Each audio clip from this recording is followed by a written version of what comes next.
यानंतर संतोष अण्णा देशमुख यांची कन्या वैभवीताई हिला मी तिचं दुःख मनोगत व्यक्त करण्यासाठी आमंत्रित करतो। या मंचावर म्हणजे माझ्या समोर एक फूल आहे, ते फूल आज उन्हाच्या प्रकाशाने सुकलंय आणि मगाशी दादा म्हणले की आम्ही सावरू शकलो नसतो, आम्ही आत्महत्या केली असती, कारण की आज आमच्या कुटुंबाचा, आमच्या सर्वांचा, आमच्या गावकऱ्यांचा आनंद आज आमच्याकडून हिरावून घेतलाय। पण ही कळी फुलू शकते, पण आज तुमच्या पाठिंब्यामुळेच आज आम्ही उभा राहू शकलो, आम्ही नंतर फुलू शकलो आणि हा न्यायाचा लढा पुढे घेऊ शकलो आणि आपल्याला न्याय हा मिळवायचा आहे। त्यासाठी तुम्ही मानवतेच्या नात्याने किंवा सर्वांनी एकत्र येऊन आमच्या कुटुंबाच्या पाठीमागे राहिलात। मी तुमच्याकडे एकच विनंती करते की तसेच तुम्ही आमच्या कुटुंबाच्या पाठीमागे राहा आणि तुम्ही सर्वांनी आम्हाला खूप सहकार्य केले, असं सहकार्य करा। आम्ही ज्यावेळेस रस्त्याने चालतो त्यावेळेस आम्हाला धक्काबुक्की होऊ नये म्हणून तुम्ही लोकांना हात जोडून विनंती केली की आम्हाला चालू द्या, त्यासाठी सुद्धा मी तुमचे आभार मानते।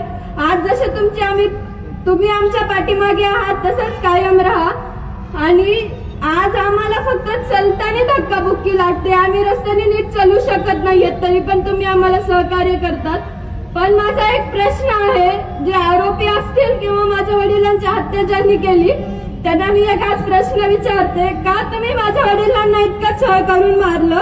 आज आम्ही फक्त रस्त्याने चलत असताना आम्हाला धक्काबुक्की लागते, पण त्यांना त्यावेळेस किती वेदना झाल्या असतील त्याचं मला उत्तर पाहिजे। त्यांना तुम्ही इतक्या वेदना करून मारलं आणि मी स्वतःला खूप भाग्यशाली समजते की मी देशमुख कुटुंबाची मुलगी आहे, माझ्या आई वडिलांची मी लेक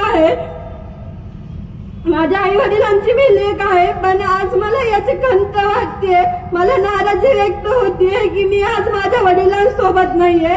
पप्पा, तुम्ही आज जिथे कुठे असताल तिथं जसं तुम्ही आजपर्यंत हसत राहिला तसंच तिथं हसत राहा आणि आम्हाला देशमुख कुटुंबाला माफ करा की आम्ही तुम्हाला वाचवू नाही शकलो, मला माफ करा।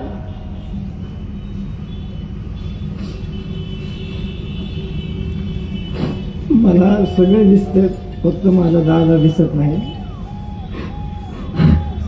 माझ्या जगात सगळ्यात जास्त मी ज्या माणसाला महत्त्व दिलं तो माझा दादा होता।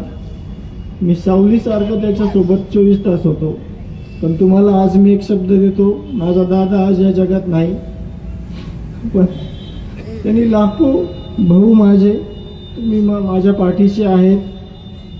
खरंच दादा बोलले की न्याय कशासाठी मागायचा, की चुकलं काय होतं, आपलं देशमुख कुटुंबियाचं चुकलं काय होतं, संतोष अण्णाचं काय चुकलं होतं, 20 वर्ष समाजकार्य केलं, कुटुंब उघड्यावर ठेवलं, ते चुकलं होतं का?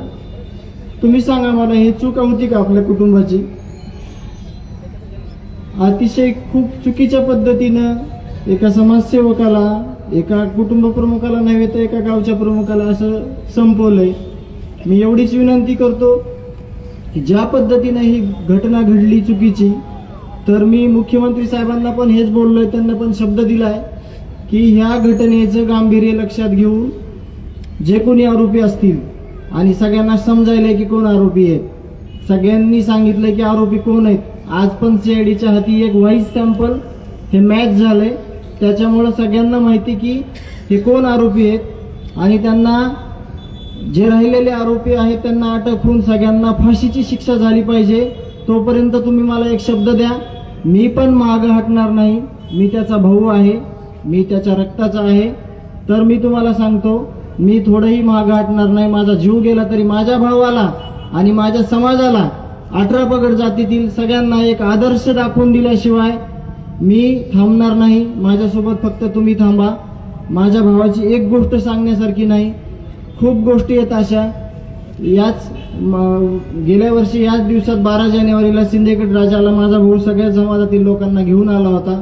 अशा असंख्य आठवणी आहेत, सगळ्या समाजाला सोबत घेऊन चालताना त्याला एवढं सुख भेटत होतं की त्याच्याकडे आयुष्यात काहीच कमवलं नव्हतं, पण त्याच्याकडे एवढी संपत्ती होती जे की तुम्हाला आज दिसते। त्याच्या मागे सगळा महाराष्ट्र उभा राहिलेला आहे, त्यातलेच भाग म्हणून तुम्ही आहेत। मला शेवटपर्यंत साथ द्या, मी शेवटपर्यंत राहील। आणि एक शब्द देतो तुम्हाला, आताच मानवाधिकार मध्ये आपल्या याचा गुन्हा नोंद झालेला आहे, ते लवकरच पथक बीडला येईल, तर आपण सगळ्यांनी मिळून जे सगळे तज्ज्ञ मंडळी आहे मला जेवढं या केसमधलं माहिती आहे, मी जेवढं मुख्यमंत्री साहेबांना बोललोय ते आपण मांडून आपल्या भावाला न्याय घेतल्याशिवाय आपण माघारी फिरणार नाहीत.